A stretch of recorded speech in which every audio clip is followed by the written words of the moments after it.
Pessoal, não vamos esquecer de acionar o sino. Olá, combatentes do Canal Arte da Guerra. Eu tenho visto aí muitas polêmicas a respeito do projeto da corveta Tamandaré, né? E é tanto comentário que a gente acaba tendo que fazer um vídeo a respeito disso. Bom, eu queria dizer o seguinte, quando você tem um projeto militar, ele é fundamentado num arcabouço de planejamento, né? E nesse arcabouço entra várias coisas, como por exemplo, uma delas é a premissa. Tem que ser uma premissa pé no chão, tá? Que amarre um projeto que é minimamente execuível. Eu vou dar um exemplo para vocês. Vamos supor que alguém projete aí uma aeronave capaz de voar 30 horas com combustível interno, uma aeronave de combate. Isso é quase impossível, né? Sem reabastecimento em voo. Por quê? Porque ela ia precisar de uma tancagem tão grande, tá? Que não ia permitir a manobrabilidade necessária a um voo de combate. Então acho que vocês já entenderam a necessidade de uma premissa fundamentada, ou seja, o material ele tem que preencher uma série de requisitos. Essa é uma coisa de um projeto militar. Uma outra coisa importante são os objetivos. Então o que essa corveta vai fazer? Ela vai fazer defesa antiaérea, ela vai fazer defesa submarino, tá? Ela vai fazer fogo sobre a costa, não sei, tudo isso entra no projeto, tá? De maneira que você amarra uma série de requisitos, tá? Você amarra uma série de parâmetros aí. Geralmente o que acontece? O pessoal operacional, os marinheiros, os artilheiros, tá? O pessoal que opera efetivamente navios, ele amarra o que precisa ser feito. E aí entram os requisitos, os engenheiros, né? Com o arcabouço técnico disso. Então, se por exemplo, eu sou lá um fuzileiro naval, aí eu falo, olha, essa corveta, ela precisa fazer fogo de apoio, fogo naval, de apoio às tropas, na praia, etc, né? Então esse fogo, vamos supor, precisa ter 10 km de alcance, capaz de destruir uma casa-mata inimiga, etc. Aí o engenheiro pega isso que eu escrevi ali e ele vai detalhar, olha, um navio para ter 10 km de alcance com o canhão, ele precisa usar a carga X para causar a destruição dessa casa-mata, o calibre tem que ser tanto, ele sabe disso, para isso que ele é engenheiro, ele se formou em cima disso. Então vocês estão notando que a coisa toda vai se direcionando para determinados pontos? Essa parte dos engenheiros nós chamamos de specs, tá? Então o que são specs? São as determinações técnicas que a gente coloca, aí entra tudo, tá? Peso do material, alcance, do que ele é feito, resistência, umidade, pressão, temperatura e por aí vai. Isso aí é muito importante, tá? A spec vai para o papel, é mandada para a indústria e quando o material ficar pronto é aquilo lá, cara crachá. O item está aqui, a spec está aqui. A gente compara para ver se uma coisa está batendo com a outra. Se não tiver, não paga. Tá? Para isso, esses contratos, eles têm garantias, são amarrados em grandes bancos, tá? E de maneira que realmente fica muito difícil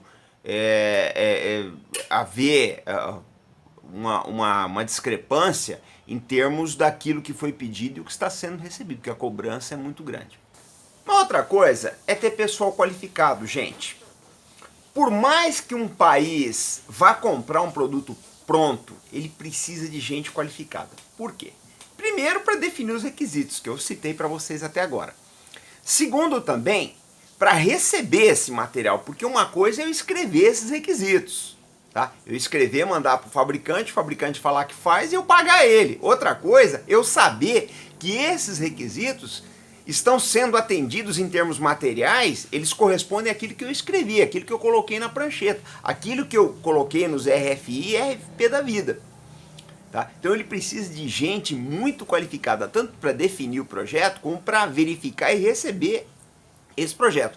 E isso eu posso dizer, tá, com um certo orgulho, que a Marinha do Brasil realmente tem. Nós temos profissionais muito bons, tanto na parte operacional como na parte técnica.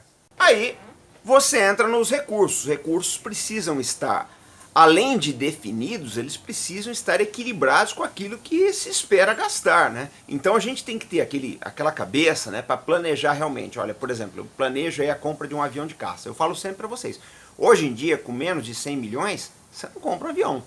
Menos de 100 milhões de dólares hoje em dia, você não compra um avião decente. Você fala, mas fulano vende mais barato. Vai pôr o avião para voar. vai comprar as bombas, vai comprar todo o material e você vai precisar disso, vai comprar o pacote de treinamento. Então, gente, vamos falar, o canal Arte da Guerra, ele prima muito pelo pé no chão. Sabe? Nós procuramos fazer a coisa de maneira bem realista, de maneira que o nosso assinante saia daqui com uma noção muito próxima da realidade militar. Então, onde a gente chega? Que esse orçamento ele precisa estar direcionado para as reais necessidades do projeto. Só que aí a gente começa a enfrentar um problema. Quase sempre um projeto militar ele acaba estourando orçamento e cronograma, orçamento e prazo. Por que que eu falo isso? Porque é o seguinte, gente, o projeto militar ele se estende muito no tempo. Se estende muito. Você começa aí, vocês pegam aí as análises das aeronaves americanas, tá?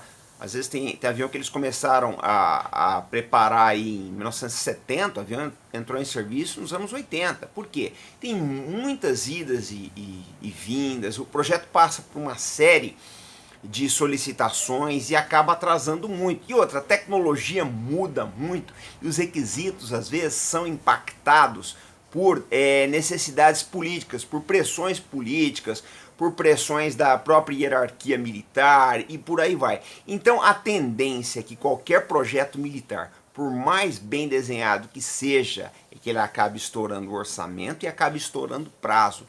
Isso é perfeitamente normal, tá? Faz parte da maneira como as coisas funcionam por essas injunções que eu já falei aí, tá? É só vocês pesquisarem a história da maior parte dos projetos e vão ver que isso acontece. Não precisa ser no Brasil, não. Pode pesquisar nos Estados Unidos, Inglaterra, o país que for. Quanto a custos, eu preciso colocar uma coisa importante para vocês. Vamos supor que você esteja construindo a sua casa lá, tá? O sujeito casou, esposa e tal, estão lá construindo a casa. Então tá ali o dinheirinho contadinho, né? Se aquele projeto estourar muito em termos de preço, não vai dar. O problema é o seguinte, gente, um projeto militar, ele não pode estar defasado tecnologicamente e ele depende da aplicação política dele, tá? Então, essas condicionantes, tá? A sincronia com o momento tecnológico da indústria de defesa e a injunção política, eles têm uma força muito grande e eles vão impactar no preço e tem que pagar, não tem jeito. Você não pode colocar um material que é responsável muitas vezes pela defesa de todo um território, e você não pode chegar a gente chama isso aí de gastar no banquete e economizar no palito. Às vezes tem coisas que são mínimas, tá? Que tem um custo relativamente alto e o pessoal quer cortar do projeto e não tem como. Por isso, por todas essas coisas que eu falei, existe uma tendência dos projetos de estourarem o orçamento e prazo, gente. Não tem como. O projeto militar, ele sofre muito com o ambiente mundial, com o ambiente político, com as revoluções da tecnologia. Ele é muito sujeito a todas essas variáveis. Outra coisa muito importante são os riscos do projeto também, gente. Tá? Todas as vezes que você trabalha com um projeto, você tem que avaliar os riscos do mesmo. Normalmente, quando você tem um projeto consolidado, o risco é mínimo. Vamos pegar um projeto aí, por exemplo, vai que nem é o caso do Gripen aí. Já existia, a aeronave já está voando, é lógico que o Gripen, que a Força Aérea quer, tem uma série de modificações, etc. Mas os riscos envolvidos no projeto não são muito grandes. A aeronave já está aí, já está voando. Lógico que vão. Tem gente que vai dizer, mas mudou isso, mudou aquilo, eu sei, conheço bem isso aí. Só que o risco não é muito grande. Haverão alguns riscos, mas é minimizado em relação ao todo. Tá? O problema é quando a gente parte para determinados projetos, são coisas novas. Eu digo aí, por exemplo, acontecia muito nos anos 60 nos Estados Unidos. Algumas aeronaves novas, né, com performance diferente do que vinha sendo feito até então, mudou o desenho da asa, mudou a velocidade com que ia operar, etc. O risco era muito grande. Era comum um projeto daquele matar o piloto de provas. Né? Então, todo projeto tem os seus riscos e eles precisam ser quantificados, mensurados, controlados e minorados na medida do possível. Por que eu quero dizer tudo isso, gente? Que eu vejo as discussões mais estapafúrdias possíveis. Não, porque vai ter isso no projeto da fragata, vai ter aquilo, vão dar cruzador, vão fazer isso, vão fazer aquilo. Gente, tem spec. Está definido. É muito difícil você sair disso. tá? É muito complicado. Então eu vejo umas especulações completamente desnecessárias. Eu vejo o pessoal perder tempo em cima disso, em cima de coisas assim que não tem cabimento, sabe? Não vai, são coisas que são irrelevantes para a magnitude do projeto, para a importância do projeto, para a funcionalidade do projeto. Então eu acho o seguinte, eu vejo da seguinte forma, né? Eu olho o pessoal de duas maneiras. Tem gente que quer aprender. Tem gente que quer aprender. Então esse aí a gente fala sempre, cara, vai ler, pega livros, lê artigos bem selecionados de autores consagrados, tá? Seja ponderado, não acredite em tudo que você vê aí.